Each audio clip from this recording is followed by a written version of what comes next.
On a cold October morning in 1996, the bank was only seconds away from auctioning the Whitmore family farm when a man quietly stepped through the crowd carrying a worn piece of paper dated 1918.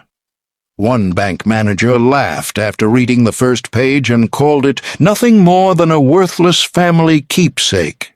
But less than 5 minutes later, the bank's own attorney walked onto the auction platform, whispered something to the auctioneer, and the sale was stopped before a single bid could be placed. By the end of that day, the same deed everyone had dismissed would force the bank into a decision it never imagined, and it all came down to one sentence that had been sitting unnoticed for nearly 80 years. Nobody in the crowd understood what had just happened, because foreclosure auctions almost never stopped once the bidding was ready to begin. Farmers who had driven in before sunrise stood around the courthouse steps, asking whether the former owner had somehow reclaimed the property, while investors complained that they had taken time off work for nothing, but every question was met with the same polite response as the bank's employees packed away the auction documents without offering a single explanation. The only person who seemed completely unaffected was the man holding the old deed, because, after thanking the attorney for reading it, he calmly placed the document back inside its leather folder and started walking toward his truck as though he had expected the auction to end exactly this way. Inside the courthouse, the atmosphere changed almost immediately because the attorney placed the deed in the middle of the conference table and asked everyone to forget what they thought they knew about the Whitmore foreclosure.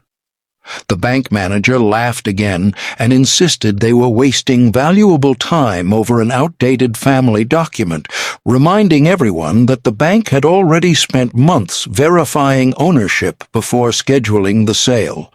But the attorney ignored the argument and instead pointed to the final paragraph near the bottom of the last page. He explained that if those few lines meant what they appeared to mean, the bank had a much larger problem than a delayed auction because the Whitmore family had reserved a permanent right in 1918, stating that no foreclosure or transfer affecting the property could become legally effective without the written consent of the family and its heirs. Nobody around the table remembered seeing that language in any modern title report, which left the attorney asking the only question that mattered. When was this right ever released? The room fell silent because nobody could answer him. The foreclosure department believed the title company had already verified everything. The title company relied on the county records, and the county records reflected documents that had been copied and recopied for decades. Yet nobody could produce a single filing showing that the Whitmore family's reserved right had ever been surrendered. Hoping to prove the old deed no longer mattered, the bank immediately contacted the title company that had approved the foreclosure, expecting its senior examiner to dismiss the issue within minutes. But the conversation ended very differently than anyone expected, because after reviewing a copy of the deed, the examiner quietly informed the bank that he could not insure the property's title until the 1918 reservation had been legally resolved. He explained that if the bank sold the farm while that clause remained unresolved, every successful bidder could argue they had purchased property under a defective foreclosure, and the resulting lawsuits could easily exceed the value of the land itself. The confidence that had filled the courthouse only hours earlier disappeared almost overnight, because the bank suddenly found itself holding a farm it could not safely auction, while interest on the unpaid loan continued increasing every single day. The manager, who had publicly laughed at the deed, now understood why the attorney had stopped the sale, but realizing the problem existed and solving it were two very different things, because there was only one person who could answer what the Whitmore family had intended back in 1918. Before the bank closed for the evening, that same manager instructed his assistant to find the man with the old deed and ask him to return the following morning, believing a simple conversation would clear up the misunderstanding, although he had no idea that by inviting him back into the bank, he was handing the Whitmore family the strongest negotiating position they had held in nearly 80 years. The following morning, the bank's receptionist personally escorted the man into the same conference room where the foreclosure team had spent most of the previous day, trying to understand his grandfather's deed, although the atmosphere was nothing like it had been at the courthouse because nobody greeted him with laughter this time. The bank manager stood to shake his hand, thanked him for returning, and explained that everyone wanted to resolve the misunderstanding as quickly as possible, since postponing the auction had already created unnecessary problems for both the bank and the prospective buyers.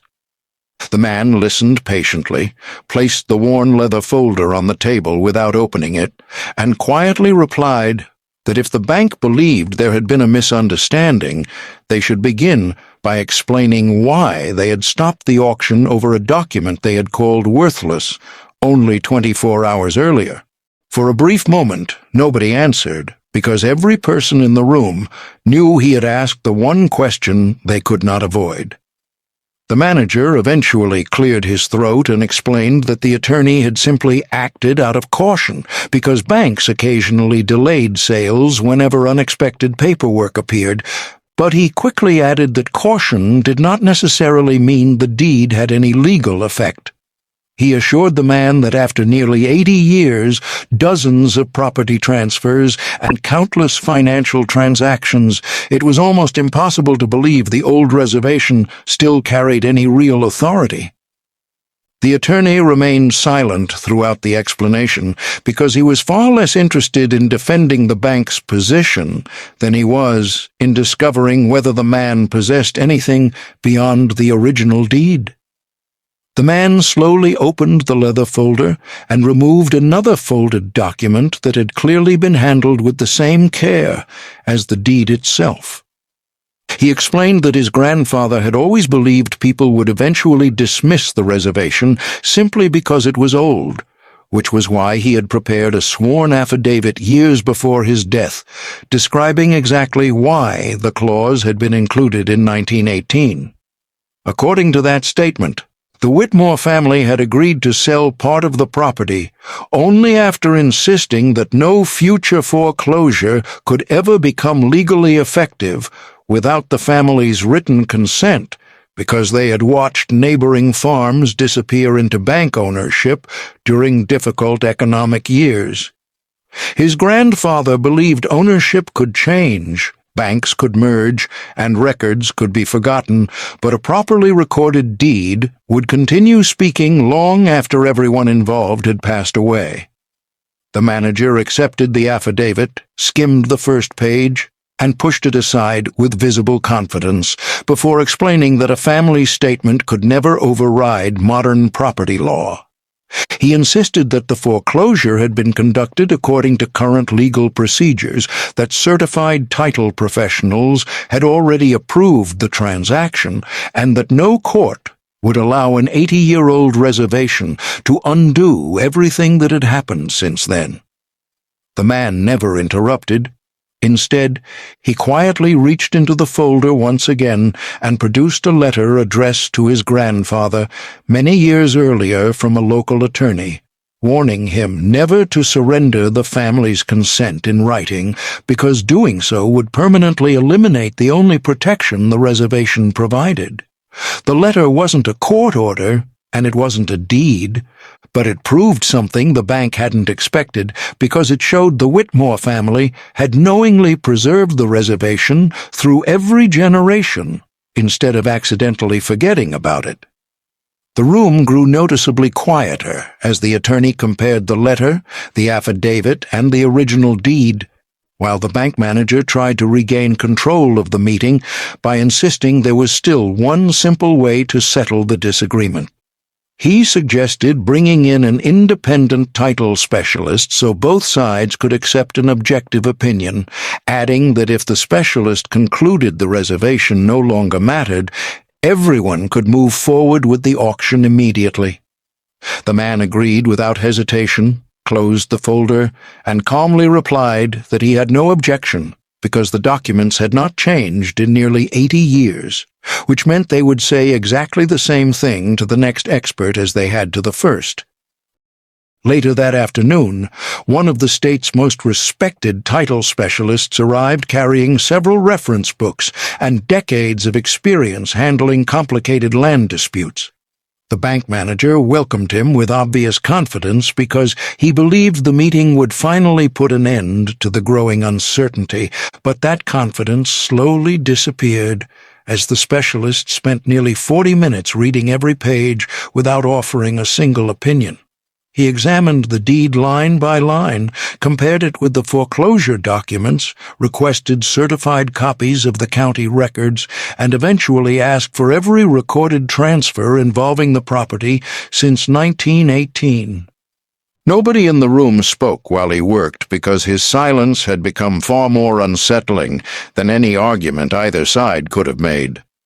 When the specialist finally placed the documents back on the table, he looked directly at the bank manager instead of the man, and quietly asked whether the bank could produce the written consent required by the reservation before initiating foreclosure proceedings. The manager immediately replied that no such consent existed because nobody had ever believed it was necessary. But the specialist simply nodded and explained that this was precisely the problem. He wasn't saying the Whitmore family would automatically win if the matter reached court, yet he was equally unwilling to say the bank would win because the reservation had never been released, never been challenged, and never been replaced by any recorded agreement. As long as that remained true, no responsible title insurer would guarantee ownership to a future buyer. And without title insurance, the foreclosure auction had become practically impossible. The words landed harder than anyone expected, because they destroyed the bank's final source of confidence in a single conversation. The manager dismissed the specialist, waited until the conference room door closed, and then leaned forward with an entirely different expression than the one he had worn at the beginning of the meeting. The debate was over. The legal arguments were over. For the first time since the auction had been stopped, the bank admitted that it no longer wanted to prove the man wrong. It simply wanted the problem to disappear. He quietly slid a typed agreement across the table together with the bank's first financial offer and explained that if the Whitmore family would sign a written consent releasing the reservation, the foreclosure could proceed immediately and everyone could leave satisfied. The man carefully read every page without showing the slightest emotion before placing the agreement back where it had started. He then looked at the manager and reminded him that less than 2 days earlier the bank had laughed at his grandfather's deed in front of the entire county because it supposedly had no value at all. He explained that if the reservation had truly been worthless, nobody in that room would be offering money to remove it. And since the bank had finally proven his grandfather right after nearly 80 years, he saw no reason to surrender the only right his family still possessed. The refusal left the room completely silent because the bank had walked into the meeting believing it still controlled the negotiation, but as the man picked up the leather folder and quietly walked toward the door, everyone present understood that control had already shifted, and getting it back was about to become far more expensive than anyone had imagined. By the beginning of the following week, the bank refused to believe the Whitmore family's consent was its only option. Instead of returning with another offer, it hired a second law firm from Des Moines that specialized in difficult foreclosure disputes, convinced that fresh eyes would find a legal loophole everyone else had overlooked. For 2 days, attorneys searched decades of county records, reviewed every transfer involving the farm, and examined every document recorded since 1918. while the bank waited for the phone call that would finally allow the auction to move forward without ever speaking to the Whitmore family again. The call eventually came, but it wasn't the one anyone inside the bank expected. The lead attorney explained that they had found nothing capable of removing the reservation because every deed transferring the property acknowledged the original 1918 conveyance, yet none contained the one document that actually mattered, the Whitmore family's written release. Without it, every legal argument eventually returned to the same unavoidable question the bank had been trying to escape from the very beginning. Where was the family's consent? The manager slowly lowered the telephone and stared across the conference room without saying a word. Less than a week earlier, he had laughed at the old deed in front of an entire courthouse because he believed it had no legal value. Now, two different law firms, the title company, and an independent title specialist had all reached the same conclusion. The document wasn't the problem anymore. Ignoring it was. For the first time since the auction had been stopped, the bank accepted a reality it had spent days trying to avoid. There wasn't another legal shortcut waiting to be discovered. If the foreclosure was ever going to move forward, the Whitmore family would have to agree to it first, and that meant the bank was about to ask for the one thing it had publicly claimed it would never need. The following afternoon, the Whitmore family returned to the bank, but the atmosphere had completely changed because nobody questioned the 1918 reservation anymore. During the previous several days, the bank had consulted another law firm, reviewed decades of county records, and searched for any legal argument that would allow the foreclosure to proceed without the family's involvement. Every effort ended with the same conclusion. Without the Whitmore family's written consent, the auction could not legally move forward. The manager acknowledged that the bank had underestimated the deed and placed a new agreement on the table together with its largest offer since the dispute began. He explained that the bank was prepared to compensate the Whitmore family if they would provide the written consent needed to complete the foreclosure, adding that both sides could finally put the matter behind them without spending months in court. The man read the agreement from beginning to end before quietly sliding it back across the table. He explained that his grandfather had never preserved the reservation for money because it had been written to ensure the Whitmore family's rights could never be ignored. If the bank wanted the family's signature, it first had to guarantee that those rights would remain permanently recorded instead of disappearing the moment the foreclosure was completed. The manager looked toward the bank's attorney, who slowly nodded before admitting there was no practical alternative left. Every legal opinion had reached the same conclusion. Every attempt to avoid the reservation had failed, and every week the auction remained on hold, cost the bank even more money. For the first time since the old deed appeared on the courthouse steps, the bank stopped asking the Whitmore family to accept its terms and instead agreed to accept theirs. Within a few days, both sides signed a revised agreement preserving the family's recorded reservation while providing the written consent needed for the foreclosure to proceed, bringing a dispute that had begun with laughter at the courthouse to an end, with the bank relying on the very document it had once called worthless. The following week, the bank stopped trying to persuade the Whitmore family to surrender the reservation, and instead asked a much simpler question. If the family was willing to preserve the right recorded in 1918, what would it take for them to provide the written consent needed to complete the foreclosure? For the first time since the dispute began, the meeting was no longer about proving who was right, because everyone in the room already knew the answer. The bank's attorneys had accepted it, the title company had accepted it, and even the manager who had laughed at the deed could no longer argue against it. The only issue left to resolve was how the foreclosure could move forward without erasing the promise the Whitmore family had protected for nearly 80 years. The man explained that his grandfather had never intended to prevent the property from changing hands forever. The reservation had been written to make sure no bank could ignore the family's rights, and now that the bank finally recognized those rights, the family was prepared to do exactly what the deed had always required. They would provide their written consent, but only after both parties signed a separate recorded agreement permanently acknowledging the reservation and compensating the Whitmore family for the delay caused by the bank's failure to recognize it before scheduling the auction. This time, there was no argument. The manager reviewed the proposal with the bank's attorney, looked back across the table, and quietly agreed because every alternative had already failed. Within a few days, the agreement was signed, the Whitmore family's written consent was recorded alongside the new documents, and the obstacle that had stopped the foreclosure from the very beginning disappeared with a single signature. When the bank announced a new auction date, nobody questioned whether the sale would finally happen because the one document everyone had overlooked had now become the last document everyone needed.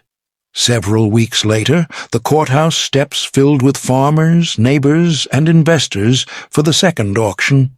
But the atmosphere felt nothing like the first attempt because everyone who had heard what happened knew the Whitmore family's signature had become the final document required before the sale could legally proceed. As the bank prepared to begin, the same manager who had laughed at the worn 1918 deed quietly walked over to the man, shook his hand, and thanked him for working toward a resolution. It wasn't a speech, and it wasn't an apology, but everyone standing nearby understood exactly what it meant, because the bank had spent days insisting the deed was worthless, only to discover it couldn't sell the farm without the written consent the deed had reserved nearly 80 years earlier. The auction proceeded without interruption, the property was sold, and the foreclosure finally came to an end. But it happened only after the bank obtained the one signature it had once believed it would never need. If you enjoy stories like this, don't forget to subscribe so you never miss the next one, and let me know what country you're watching from in the comments below. Next time, we'll tell the story of the farmer whose neighbors laughed when he paid cash for a swamp that nobody wanted, only to discover years later that he had unknowingly purchased the most valuable land in the entire county.